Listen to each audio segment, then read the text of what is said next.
हिवाळा सुरू झाल्यानंतर शेतामध्ये मस्त अशा हिरव्यागार तुरीच्या शेंगा येतात आणि त्या शेंगापासून आमच्या विदर्भामध्ये मस्त अशी सोले भाजी केली जाते.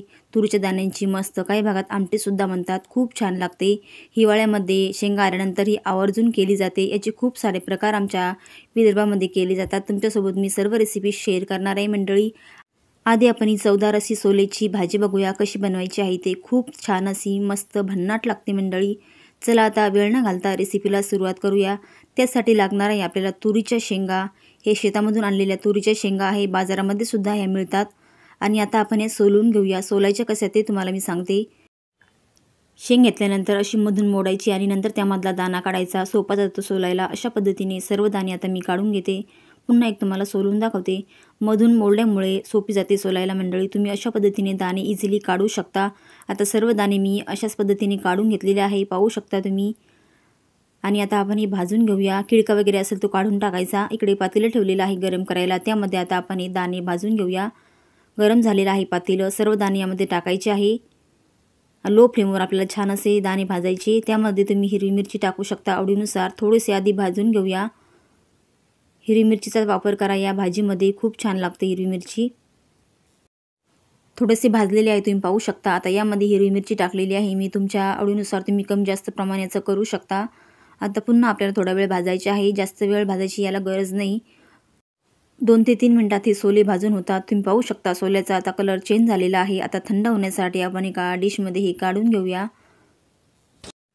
आता गॅस बंद करायचा आहे आपल्याला आणि थंड झाल्यानंतरच आपल्याला हे सोले वाटायचे आहे.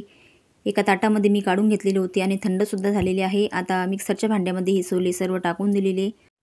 8 ते 10 लसणाच्या पाकळ्या टाकायच्या आहे यामध्ये आणि थोडंसं जिरंसुद्धा टाकायचं आहे आणि थोडीशी कोथिंबीर स्वच्छ धुतलेली यामध्ये टाकून देऊया आणि मस्त असं थोडं थोडं पाणी टाकून यामध्ये वाटून घ्यायचं आहे. तुम्ही पाहू शकता अशा पद्धतीने बारीक असं वाटलेलं आहे. आणि आता इकडे पातेलं ठेवूया गरम करायला आणि पाणी गरमच वापरायचं आहे. यामध्ये आपल्याला साईडला पाणीसुद्धा गरम करायला ठेवा. थोडंसं तेल टाकून घेतलेलं आहे. तेल छान गरम होऊ द्यायचं. त्यामध्ये टाकून घेऊया मोहरी. मोहरी छान तडतडू द्यायची.